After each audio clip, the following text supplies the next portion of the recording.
So here I am out here in the Croatan National Forest on a side road with a little bridge. We'll do a little fishing today. Here it is, December 29th, and the past few days it's been very warm out and it hasn't been too cold at night, so I'm going to give it a shot.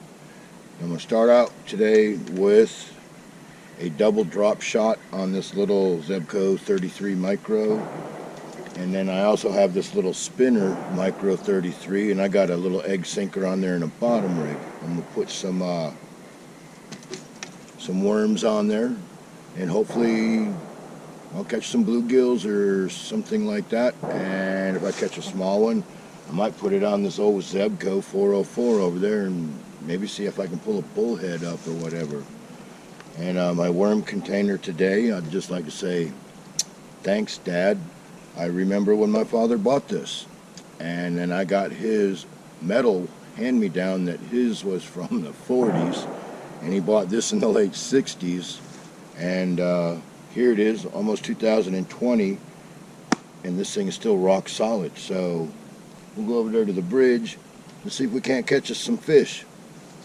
Okay, I'm all baited up. Here I got a slide sinker and a decent sized worm.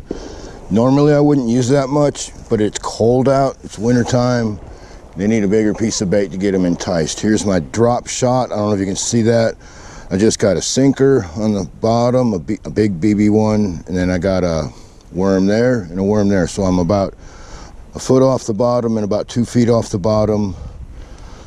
My plan is the one with the slider here, I'm just gonna kind of whiz that out there. And the other one I'm going to fish right here at the bridge. So let's see what happens.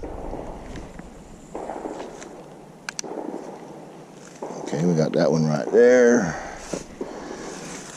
And I'm feeling lucky right here. The bottom, and then reel it back up. Worm box one more time. King size bait box, guaranteed unbreakable, made around 1968 or so, 69, I'm not sure. Velcheck Plastics Company, if I'm saying it right, Middlefield, Ohio. See right here, here's a classic example of why you want American made stuff. My dad bought this in the very late 60s, and here it is, 2020. I still have it, it's in perfect shape. It's like what it says, it's not breakable. It's got a vent there, got a plastic pop top. You put your worms in there, and it works awesome. So let me slide this out of the way, because I certainly would not want something to happen to my old vintage worm box. That is for sure. And let's see here. Ooh, I think I got, oh. Thought I had one there for a second. And of course I'll try here for a few minutes, and if I don't get any decent nibbles, I'll go to the other side of the bridge, or maybe I'll walk down and around the creek a little bit. Yeah, it's hard to believe. Here it is, December 29th. And it's 70-some degrees out. It's only supposed to get into the 60s tonight, which that's going to be pretty awesome. Okay. Tomorrow it's supposed to rain, but it's still supposed to be warm out. Well, maybe I'll drag this out into a 2-day video. I'd really hate to think I'm gonna come out here and make a video and not catch anything. That'd kind of suck. Of course, that would be about as realistic as it gets, right? I don't know if that's a deep hole there or what it is, but we'll see. Of course, I'm still monkeying with this.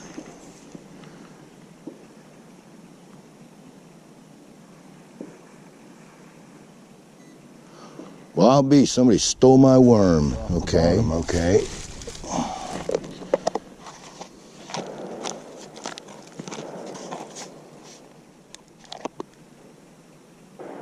And I'm just going to kind of glob this guy on there.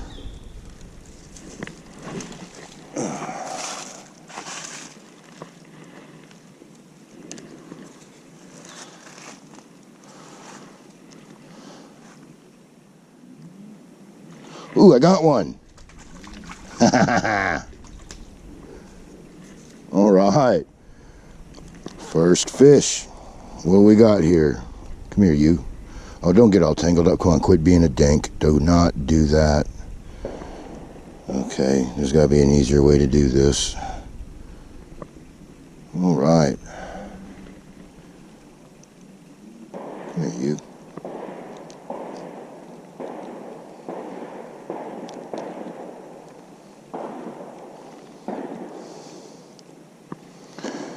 Pretty little fish. All right, buddy. See you later. First fish. All right. And of course, praise the Lord. Thank you, Father, for the fish. It was a riot. Hopefully there'll be many more today. What in the wide world of sports just happened here?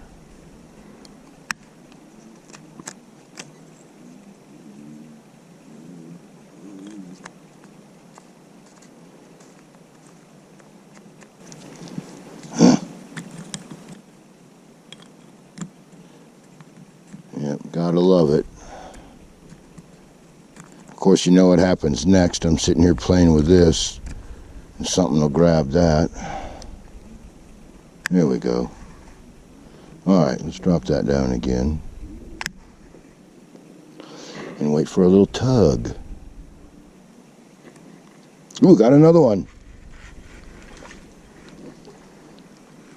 All right. Okay.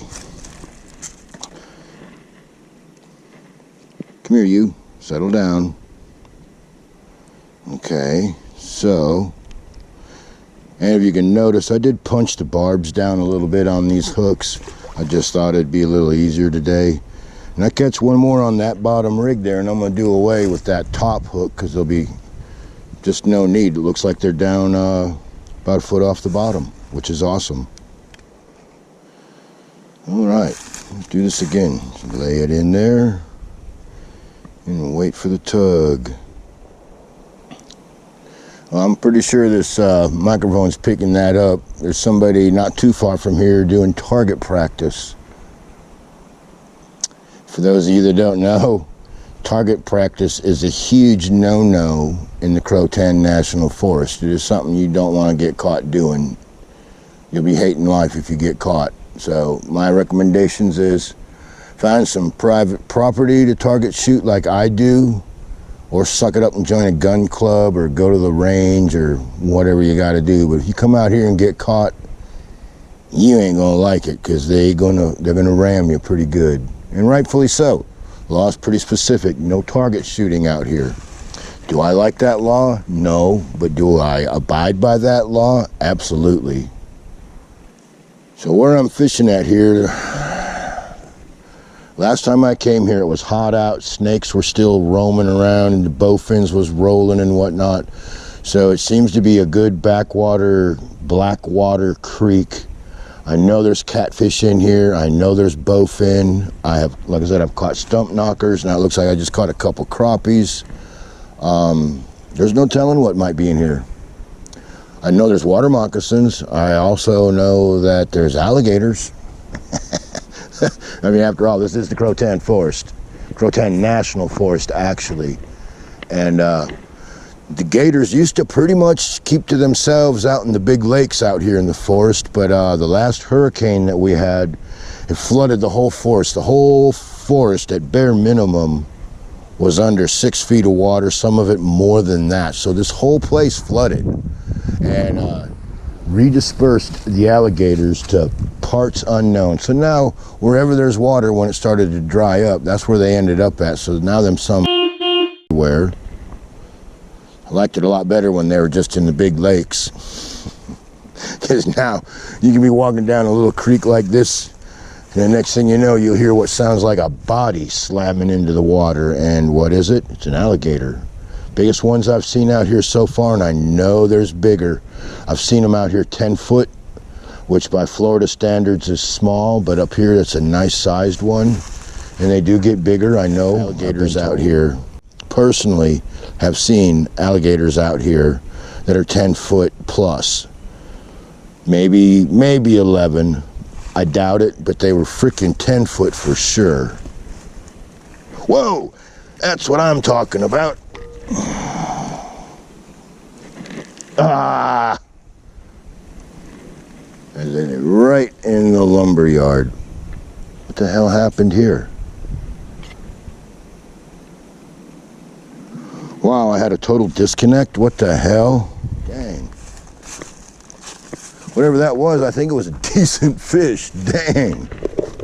I mean, of course, I'm on a 4-pound test, so they're all decent, right? Okay, so I'm going to use a size, whatever that is, hook. It's a long shank one and this little sinker. And this old tackle box here was another thing that my dad gave me. And the racing stickers got put on probably about 1969, 1968. My cousin David worked at a DX gas station, and I got these from my cousin Dwight, who would be my cousin David's younger brother. It's amazing. I don't know why I put that stuff on there, but here we are, still there. Imagine that.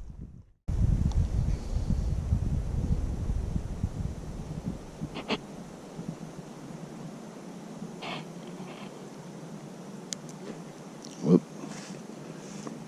Oh, and there went the sinker. Maybe we'll try it like this. Damn. Don't you just hate it when that happens?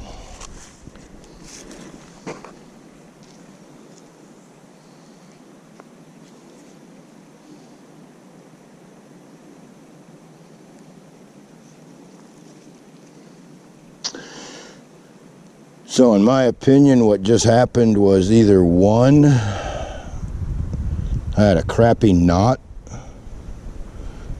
or something with some teeth grabbed hold of that. Easily work. So let's try this. Dun, dun, dun. And I tell you what, the older I get, the harder it is for me to tie fishing knots.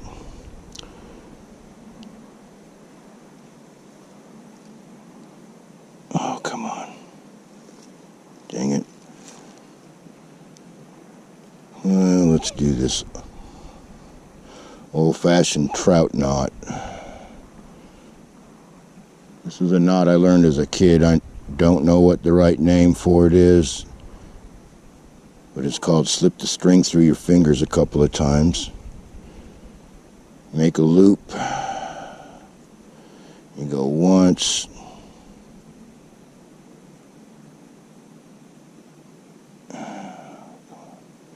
Twice through there, and you usually end up with kind of a loose knot there like that.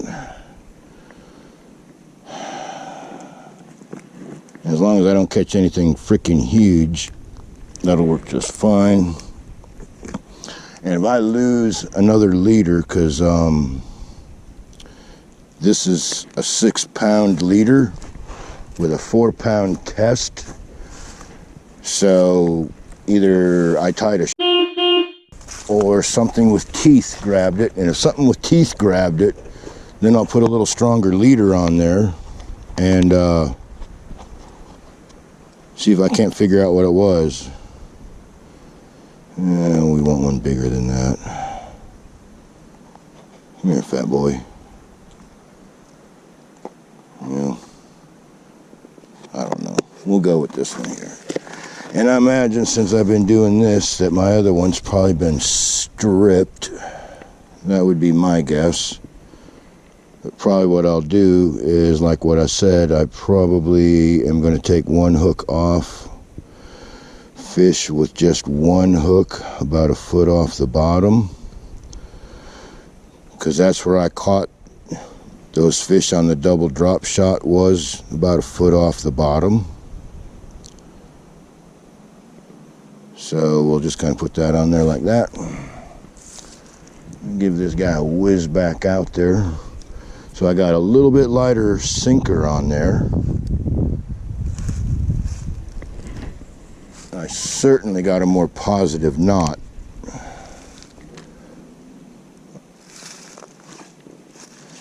Alrighty, am I naked? I am not. Okay. So let's go back over here.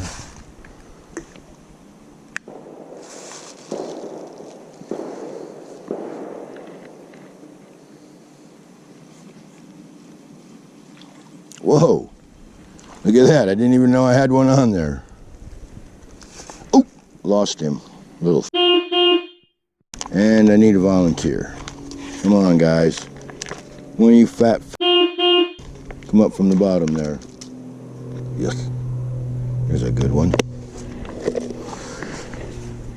All right, so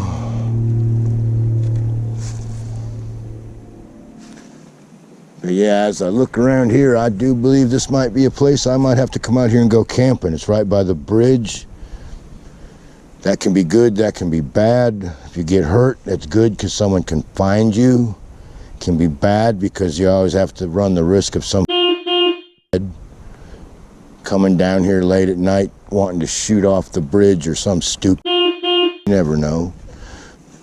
One thing for sure I can say, if you ain't never fished with a Zebco 33 micro light, next time you see one on sale, you might want to consider it. I got an underspin or a spinning one, whatever you want to call it, and got a regular old-fashioned spin cast, and I like them both. They're a lot of fun, especially when you catch a bluegill or something like that, and he weighs about a pound. You got your good fight, and it's got 4-pound test, so I can throw some lightweight lures.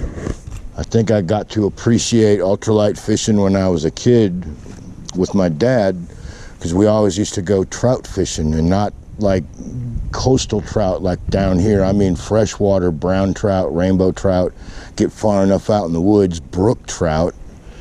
So you got to use ultralight equipment with that, and so I can really appreciate catching a fish. I guess anything that would be anything from 8 inches to about 16 on 4-pound test and an ultralight pole, and you get you a good fight. It's fun.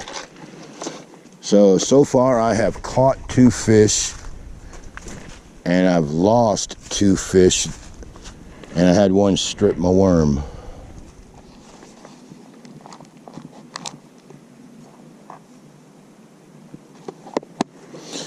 Well, I'm gonna say one more worm here, and then I'm going to consider moving.